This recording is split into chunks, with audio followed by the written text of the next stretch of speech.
compare pens. This is my one true love. Never finding a mate. Look at all these things. The NES games. Oh man, Super Mario Bros. 2 is such a funny wet fart of a game. Why did it have to say Mario Madness on the cover? It almost looks like it's supposed to be the subtitle of the game, like Super Mario Bros. 2. Tell me something I don't know. Mario Madness. Take it. River City Ransom. I bought on the Wii Shop channel because I heard somebody say it was an 80s equivalent to Grand Theft Auto, and man, I wanted a game like that so bad. Oh man, it's just like Grand Theft Auto. The characters have skin. I like this game because it taught me proper money management. And we all know that's stuck. I bought Donkey Kong Jr. Math. How do we know that? They're gonna break my legs. It was an investment. A fun investment. Yeah, how fun is that 10 grand surgery you just had? Let me spend 200 in peace. You've gotta hand it to Nintendo. All the Donkey Kong Jr. fans are off the street now. Why do Coke when you can do math? You know, the NES is well known for all the horrible licensed games, but I gotta admit, Back to the Future could be worse. Don't get me wrong, it's bad and barely follows the movie, but I don't think it's as terrible as something like Ghostbusters or Where's Waldo. Look, my copy has a flick wound. I mean, that says it all right there. Last owner must have hated it. Man, f this game. Oh, damn it. Where is Waldo? Kung Fu Heroes! It's been too long. I used to play this at my grandma's house all the time. Like once, I played it once. Pinball is a fucking lie, and I'm tired of acting like it isn't. This isn't pinball, but when you actually play the game, this is pinball. You snakes! The reproduction Nintendo World Championships and Campus Challenge cartridges. Always a joy to have these as a part of my estate. Do I care these reproductions are not the real deal? Well, no, I bought these to officially play them on an actual system. Plus, if I owned the originals, I think I would quit my job just to care for them. How do I tell them I quit? The NES is such a wonderful pantry of simple, fun, and dog shit games. I love this system, though. Why does the controller have to be this way? Why can't the buttons be slightly angled? You know how your thumb is? And when they redesigned the controller, they made the button placement worse! I woke up and my thumbs were like this one day. I was so fucking happy I could use this controller. Even though these official Nintendo created NES controllers have a button layout that can definitely wear on the thumb, I still love this system. But hey, what about the Super Nintendo? Everybody needs to have a few Super Nintendo games. You're running out of excuses not to. You know, we've already had 2 World Wars, might as well have block while you're at it. I've got one Tetris Attack for you. This one's Tetris Attack. Easily one of my top favorite Super Nintendo games, and it isn't even real! They took this Japanese puzzle game with dear god anything but reptiles. When bringing it over here, they gave it a reskin with all kinds of Yoshi's Island characters, and while we're at it, Yoshi's Island! What a thing! The Super Nintendo has one of the greatest lineups of 2D platformers, but that won't stop me from considering Family Feud to be one of my favorite games on the system. What makes the Soap moist. Name something kids use. Tonsils. Name something parents save from a first baby to use for a second. Food. Name something that's often located in the basement of the house. The basement. Name something people start but never finish. Me. War. Books of Faith. Doom's ass red cartridge. You know, the color of ass. Right? Oh my god, this version's so bad! It's impressive they got it on the Super Nintendo in general, but it's just not powerful enough for a game like this. Wolfenstein 3D works better, but it's heavily censored, which is kind of bizarre. Like, would you really be that surprised playing a game called Wolfenstein 3D? Hitler? At least Doom has the colored cartridge, like Killer Instinct. This is a fun way to annoy me. Super Punch-Out's weird. Like, the NES game is the most famous. It's one of my favorites on that console, but who the hell talks about the Super Nintendo one? Nothing wrong with it, it's just the controls and sound effects don't feel as good as the original on NES. To anybody who disagrees, I'll see you in court. Crucifixion's a bit harsh. Donkey Kong Country 3, the one I just can't own. I've never legally owned this game. If you don't believe me, look through my tax records. See no donkey. I did beat the original Donkey Kong Country, great game. I did it with the rewind feature on the SNES Online app on Nintendo Switch. Do I deserve to have hands? Nah, I only felt the need to use it when this part came up, where differently colored ropes do differently colored things. I looked at my excuses for the day and considered this to be a rewind warranting event. The Super Nintendo is such a cozy corner of gaming. Games were still simple at their core back then, but they had so much more depth now. A game like Super Mario World is pretty much in line with the Mario games on NES, but this one just goes so much deeper than that. It has a map screen that eventually tells you to go f yourself. A Link to the Past is a full realization of what the original Legend of Zelda on NES was doing. Super Metroid is the same, Super Castlevania 4, Mega Man X, Kirby Superstar. This is where many of gaming's greatest franchises of all time, to tons of fans, peaked. It doesn't get much better than this. But you ever wonder what the hell is up with these boxes? What is this design? It makes no sense! You know what'll get people to want Super Nintendo games? Geometry. And the fact these boxes are cardboard, please. I mean, it was excusable on the NES. Here, it's damn near inexcusable. The Nintendo 64 is a solid rebound. If by solid, you mean painful. Good thing I only see in 5 frames a second. Nah, it's a great system. It just isn't as slam dunkish as the other ones. Like, it obviously has its downsides. It doesn't age that well, for one. This generation of gaming as a whole doesn't really. Like, you consistently still see new games come out mimicking 8 and 16-bit style graphics. Nobody would be caught dead trying to resurrect this. At least we got Mario Party 1 out of it all, the greatest party game ever told. In reality, it may be a repetitive, unpolished go at the franchise and only started to get bad after it got good 9 entries in, but in my heart, it is the quickest lobotomy I've ever had. Super Smash Brothers. Look at that real cartridge. This ain't no holographic trick. If it was, could I do this? See, it's real. The start to one of the most fun gaming franchises to discuss, whether you're into the competitive scene or just like talking how different noses look between games. Smash Brothers just kind of brings everybody together, and the original Nintendo 64, while incredibly simple, still holds up to some extent. Mario Kart 64. Many consider it to be the greatest kart racer of all time. I consider it to be that game where Yoshi looks weird. 20 bones to whoever can tell me what this is. The new Tetris. Well, yeah, because this shit was old. Glover! Can you believe I have a room for a game I never played? What do you mean, yes? Yoshi's Story is this bizarre take on a Yoshi's Island successor. It's still pretty good, but it's so similar yet so different from any other Yoshi game. You gotta eat fruit. You don't just get to the end of the level, just do what my dietitian said and eat 30 fruit. So we gotta just find 30 pieces of fruit and then we move on to the next level. It's kind of an interesting direction. Hopefully the next Yoshi game does something just as unique. The same thing are good. My go-to game on this console will forever be Super Mario 64. Oh wow, Scott, next you're gonna tell us your Lung's favorite food is air. I can't help it, my body knows what it likes. The Nintendo 64 is a console I've learned to love, though it's far from my favorite. That's definitely because of these damn cartridges. Nintendo, come on, no end labels? I need to know if this is Glover or not. Oh, thank God. Oh, thank God. Oh, thank God. Oh, thank God. There's something about that original Game Boy that's just so endearing. But guys, the first handheld game console, because who wants to admit the Microvision exists? I mean, this thing is perfection with a Tetris cartridge in it. But I have the new Tetris now, f*** you. Alleyway is a fun one. It launched with the system and is a direct clone of Breakout. But I think to this day, Nintendo avoids the question. They refuse to admit it. It's one of those older Nintendo titles where they threw Mario in it for no reason. See that stick? That's Mario. Well, now I gotta play it. These early Game Boy games are so cute. They're so simple, but they know what they are and they don't try to bite off more than they can chew. That is a definite problem with a few titles for the handheld. They would just try to take some NES or SNES game and shrink it down and expect it to work. Donkey Kong Land. It's Donkey Kong Country on the go.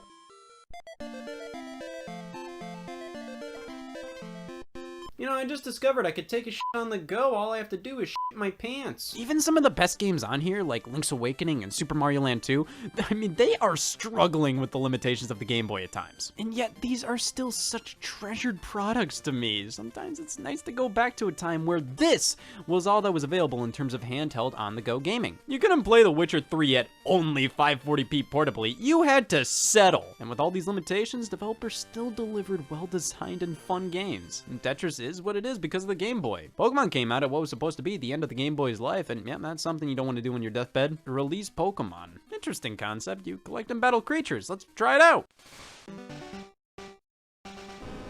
There, I tried Pokemon. You happy? But I mean, Nintendo knew the Game Boy was starting to show its age. That's why we got the Game Boy Color, the full successor to the original Game Boy.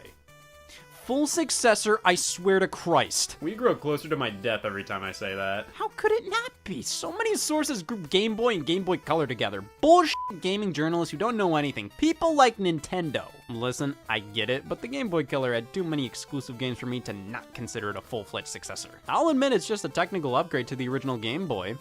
When I finish the Minish Cap, I adore the old school Game Boy experience, but it is far from perfect. Guess why? Now the Game Boy Advance, that's where things start to pick up. I bet this game looks pretty fun. The GBA was like a portable Super Nintendo, but that's kind of all it is to me. I feel like so much of this handheld's identity revolved around games for other consoles. Oh my god, Super Mario World is here! And A Link to the Past! And Kirby! And Metroid, and Donkey Kong. I mean, it was a dream come true to be able to play these classic games on the go in all their glory, but what does the Game Boy Advance have to call its own? It's Mr. Pants? To be fair, there's quite a few games on this little guy, including Mario vs. Donkey Kong, a follow-up to Donkey Kong on the original Game Boy. This game was the best. It's like you'd expect it to just be Donkey Kong from the arcades on the go. In reality, it scares the f*** out of me. Well, that's the end of Donkey Kong. It keeps going after the original arcade game ends and is this meaty puzzle platformer. It's amazing. Plus it has this exclusive border on Super Game Boy for the Super Nintendo. And now I can play my Game Boy games on the big screen in a house while I'm right next to a ceiling. God works. The Super Game Boy is pretty rad. It has all these settings you can tweak. You can change the border, make your own border for all I care. But it can play Game Boy Color or Game Boy Advance games. For that you'll need the Super Game Boy 2, only released in Japan. Look, it's clear like a Game Boy Color cartridge. It's color like the Game Boy Color. It shows a Game Boy Color on the box. It released around the Game Boy Color's release. The Super Game Boy 2 must play Game Boy Color. It doesn't, does it? Looks like we have to move up a generation or two to the GameCube with the Game Boy Player. Alright, so this is a bit more of a mess. Instead of a regular cartridge, we gotta screw this on the bottom, plus pop the startup disc in. The last thing the Game Boy Player arc of my life needed was a startup disc. Well, when we get in there,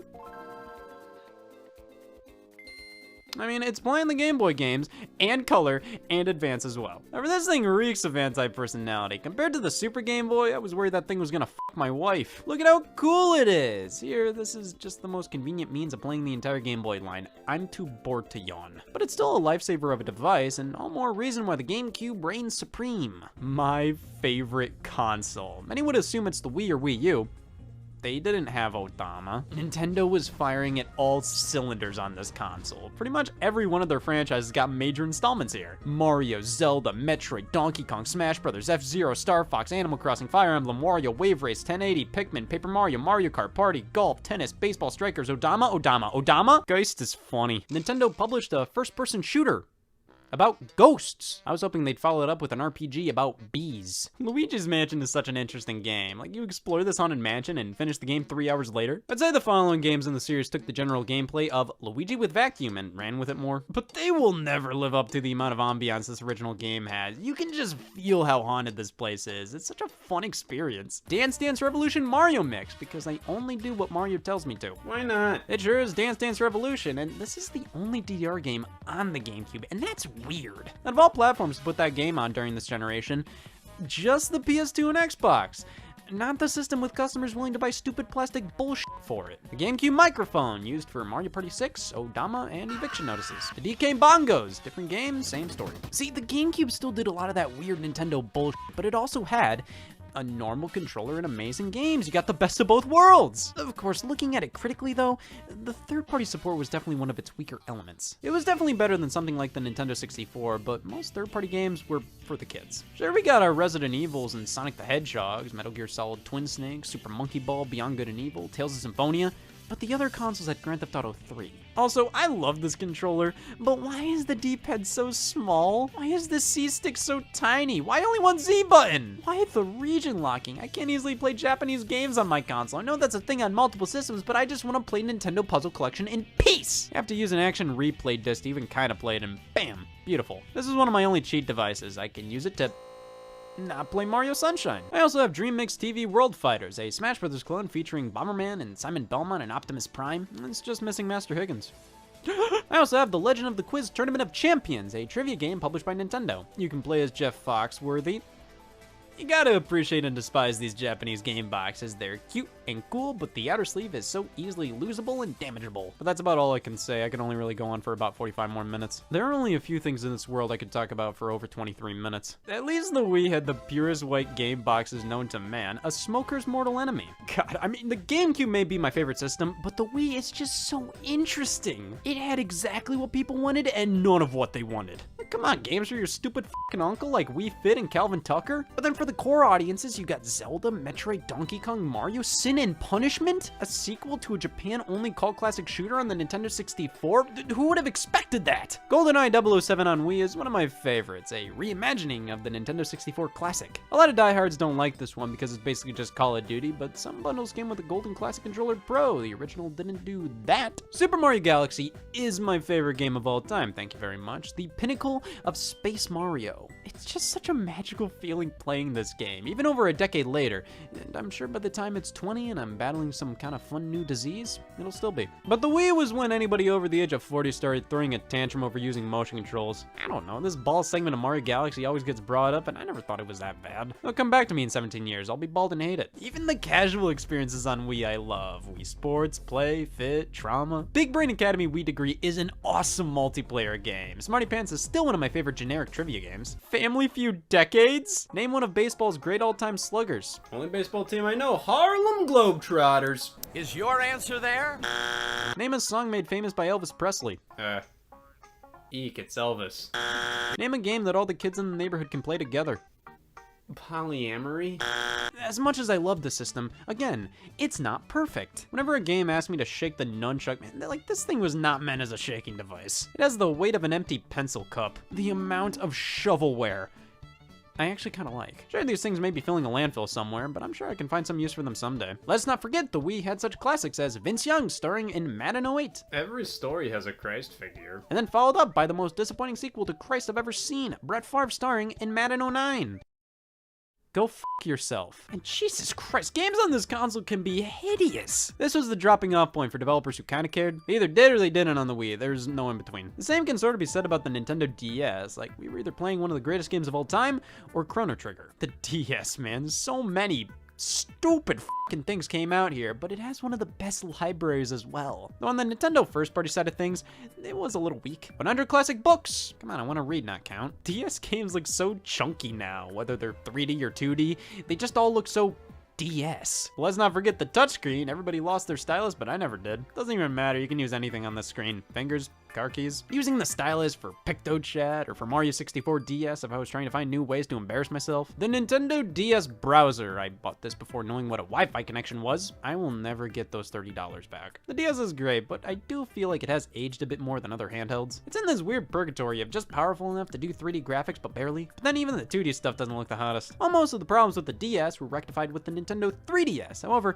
it had an opposite problem. DS had great third-party support, iffy first-party. 3DS had amazing first-party support, but then barely any of the third parties cared. Ubisoft, Activision, EA, they all tried for like 1 year and then just gave up. But it didn't matter because we got Christ, Metroid Prime Federation Force, Mario Party the Top 100, Triforce Heroes, Mario Sports Superstars, Pokemon Rumble Blast, Yoshi's New Island, Paper Mario Sticker Star. Hey, Pikmin! There's the Nintendo Switch, guys. Oh my god, isn't Super Mario and R so quirky and unique? Nintendo, who's running your eShop now? Oh, great, a controller for rats. Bravely Default 2, is that a sentence? Daemon X Machina, this is still medically the only game with the 60 or above on Metacritic to have given me pink eye. Paper Mario the Origami King.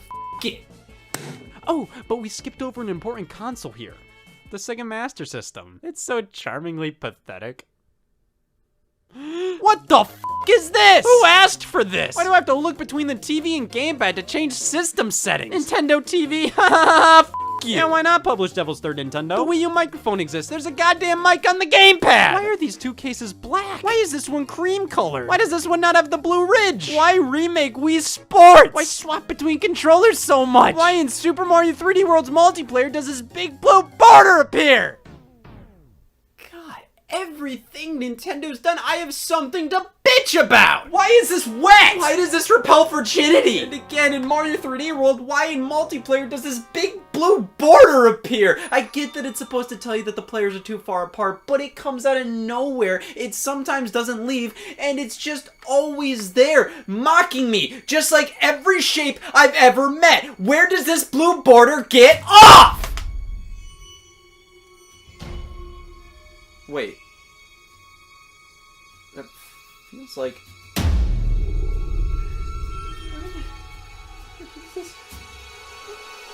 Go away! I hate shapes!